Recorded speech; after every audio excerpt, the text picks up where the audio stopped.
Front and Center. A focus on important and significant developments affecting the lives of Filipinos, not only in the Philippines, but also those living and working around the world. Join us in Front and Center. Here on Radyo Pilipinas World Service. Front and Center, a program that focuses on developments in the Philippines, legislation that provides policies and directions that strives to promote a better economy for the country, issues that concerns the welfare and well-being of every Filipino. All of this and more will be front and center. Join me in this half-hour program here on Radyo Pilipinas World Service. You can watch this program over Radyo Pilipinas World Service via Facebook page live broadcast. Just access our Facebook page, Radyo Pilipinas World Service. You can also catch every front and center programs over our YouTube channel. Just type in your YouTube browser, Radyo Pilipinas World Service. The program Front and Center and the programs of Radyo Pilipinas World Service can also be listened to the following shortwave frequencies: 12.010 MHz, 15.640 MHz, and 17.820 MHz. So, join us for another edition of Front and Center. I am your host, Rey Sampang. Philippine President Ferdinand R. Marcos Jr. has directed the Anti-Money Laundering Council, or AMLAC, and all concerned government agencies to address the remaining strategic deficiencies that would remove the Philippines in the global money laundering gray list in 2024. During a sectoral meeting, President Marcos Jr. reiterated his order to strengthen efforts that would ensure that the Philippines will not be a money laundering site for any unlawful activities through Executive Order Number 33 issued last year. The Philippine Chief Executive made the directive after the Global Money Laundering and Terrorist Financing Watchdog Financial Action Task Force placed the country under gray list in June 2021.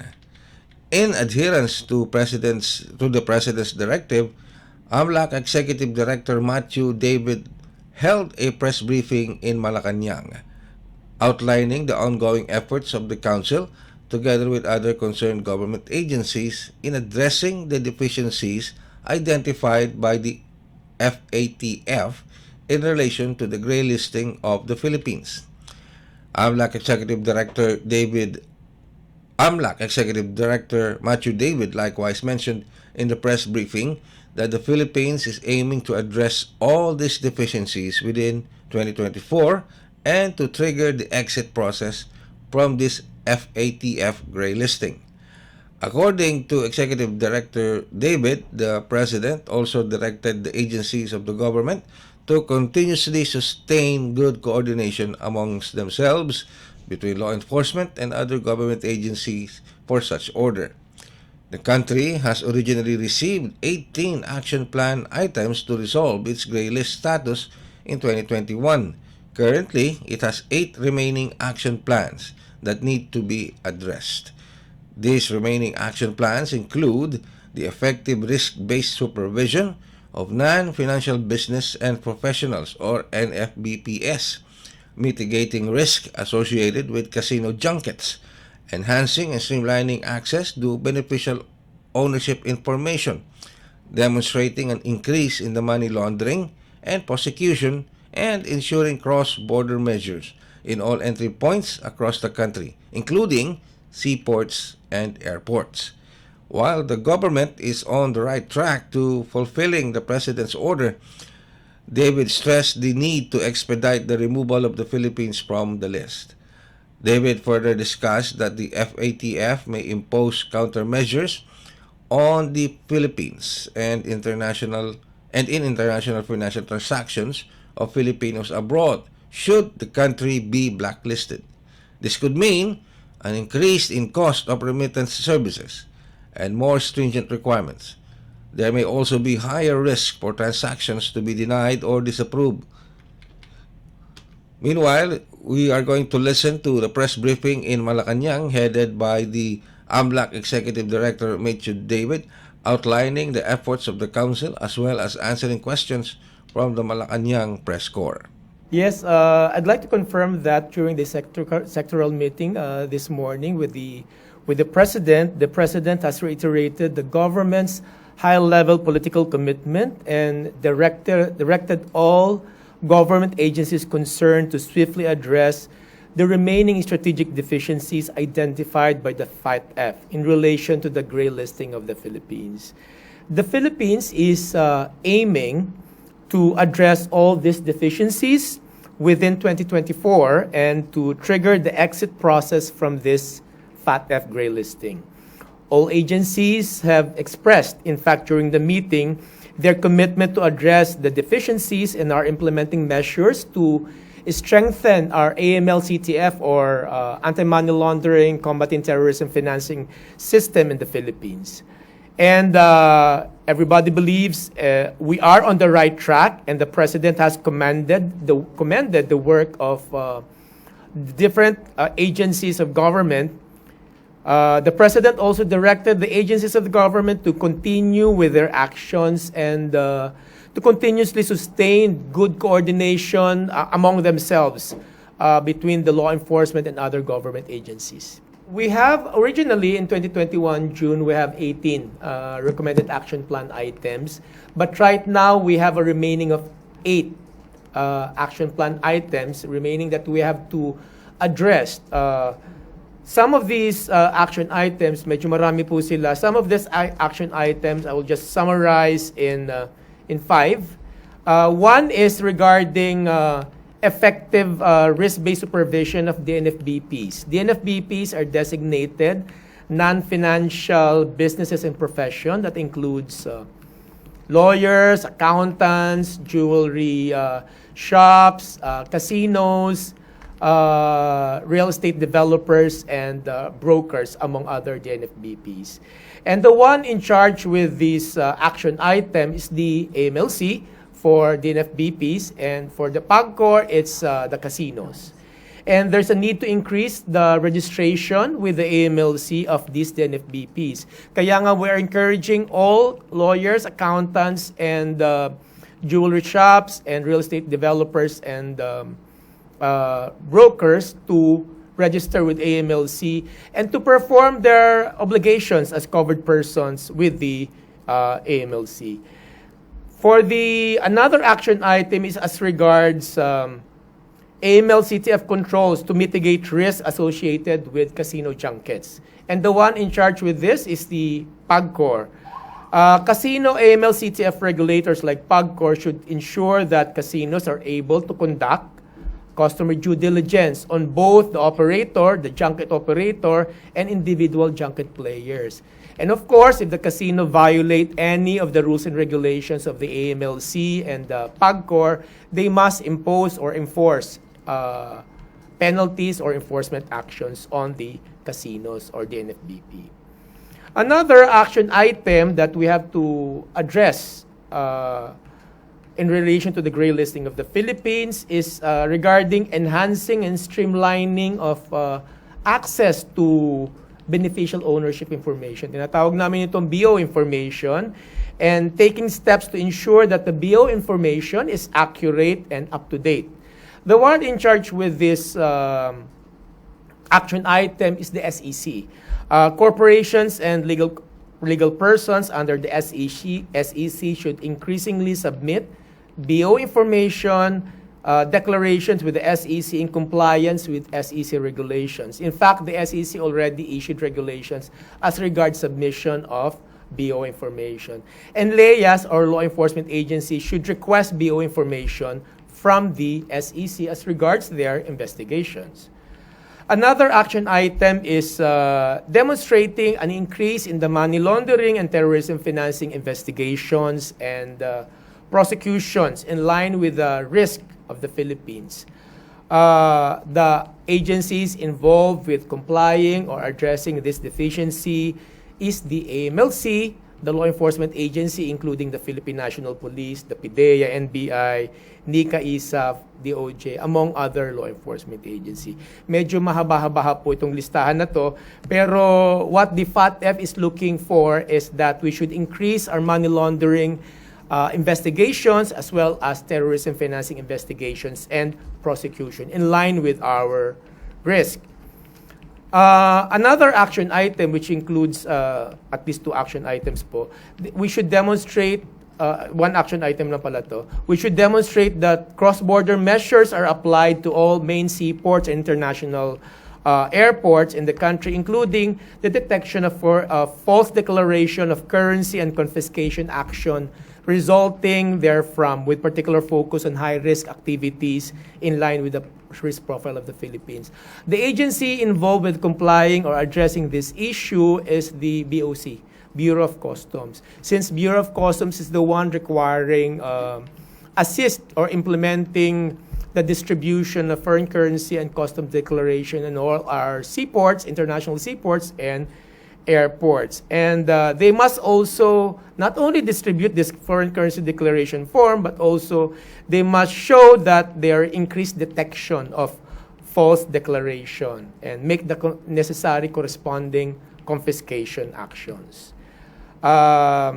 Those are the most important action items that the Philippines should address in order for us to eventually exit the FATF gray list. You just heard AMLAC Executive Director Matthew Davis during a press briefing in Malacanang. Front and Center will be back after another edition of Pinoy Kultura. Time to celebrate kulturang Pinoy. Tradisyon, musika, sining, literatura at iba pa. Anything and everything fun and Filipino. Ito ang Pinoy Kultura.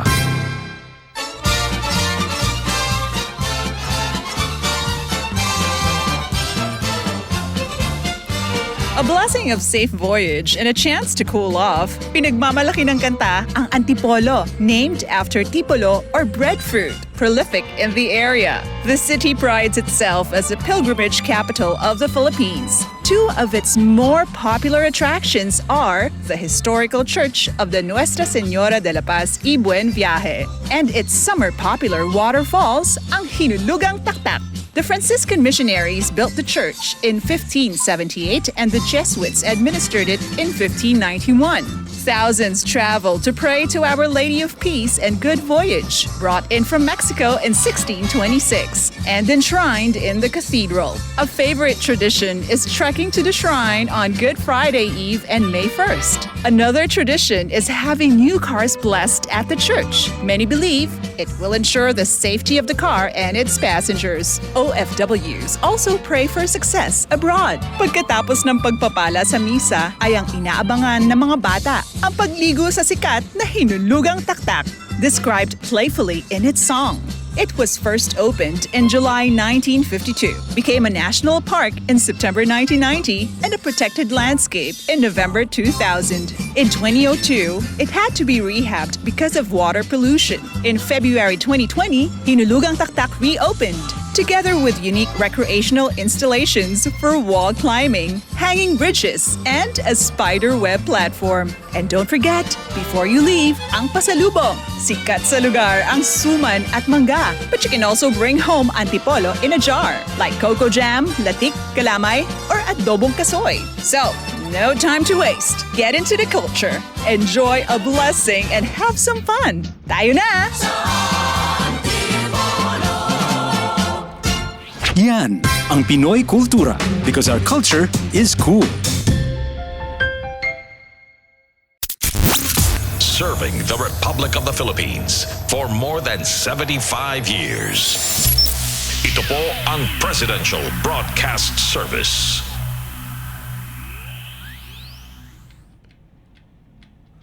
You are still listening and watching the program Front and Center here on Radio Pilipinas World Service. Another bright spot in the Philippines' effort to uplift or improve its economic standing. In 2023, the Philippines Board of Investments or BOI achieved a milestone after registering at least 1.16 trillion pesos in investments before Christmas. This is the highest in the agency's 56-year history, a trade official said on Thursday. According to Trade Undersecretary Seferino Rodolfo, the 1.16 trillion peso investment record is higher than the BOI's previous highest record of 1.14 trillion pesos achieved in 2019. Those investments were the result of the foreign trips of President Ferdinand Marcos Jr. and all other promotional efforts by investment promotion agencies, which would be funneled into actual registrations and then into projects. Undersecretary Rodolfo said the Philippines used to lag behind Thailand and Malaysia in terms of investments, but the current figures show, particularly in the first 3 quarters of the year, the Philippines did better than its two Southeast Asian neighbors. The major factors for such success includes the administration's aggressive professional efforts overseas, as well as the policy reforms initiated by the Marcos government, which were laid out to investors. The Board of Investment official also cited the aggressive promotional efforts of the Marcos Jr. administration to get out there and lay it out to investors what the priorities of the administrations are. The trade official also cited the change in the renewable energy policies that the President instituted in November 2022, in addition to the executive order on Green Lane, among other programs. Meanwhile, the Philippines National Economic and Development Authority, or NEDA, reported major accomplishments this last year of 2023, such as pushing for the approval of 197 infrastructure flagship projects amounting to 8.7 trillion pesos, ensuring food security and carrying out sound economic policies which contributed to significant socio-economic development of the Philippines. NEDA said the year 2023 has been a year of hard work and dedication as the agency strives towards a matatag, maginhawa at panatag na buhay para sa lahat.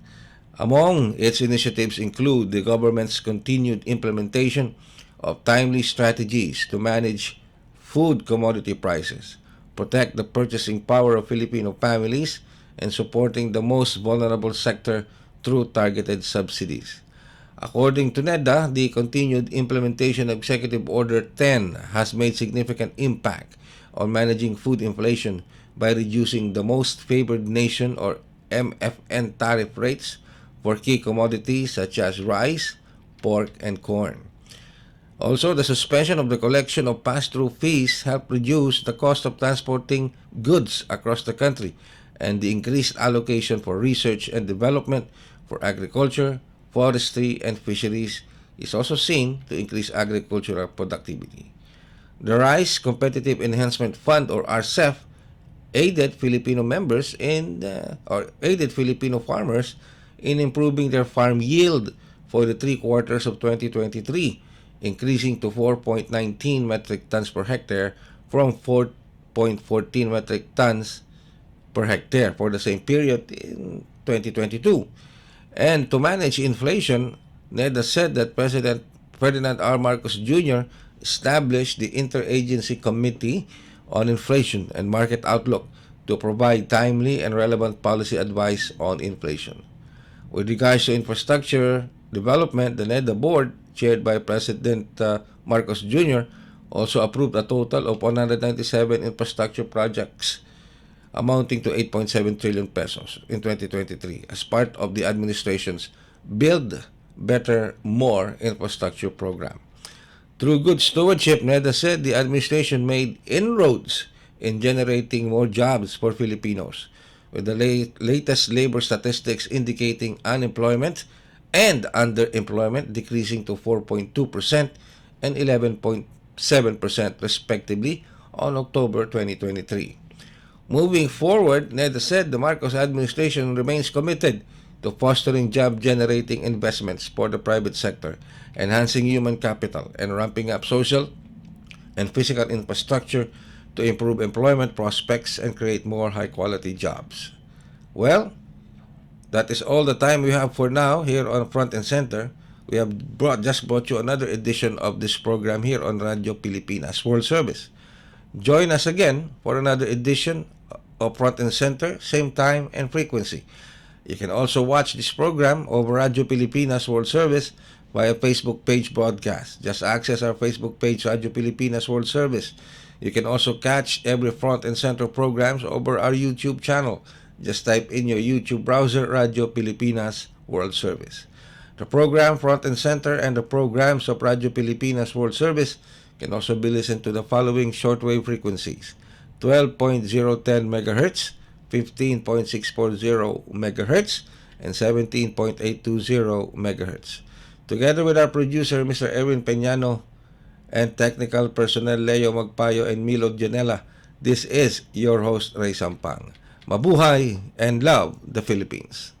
You have just heard and watched Front and Center. Front and Center.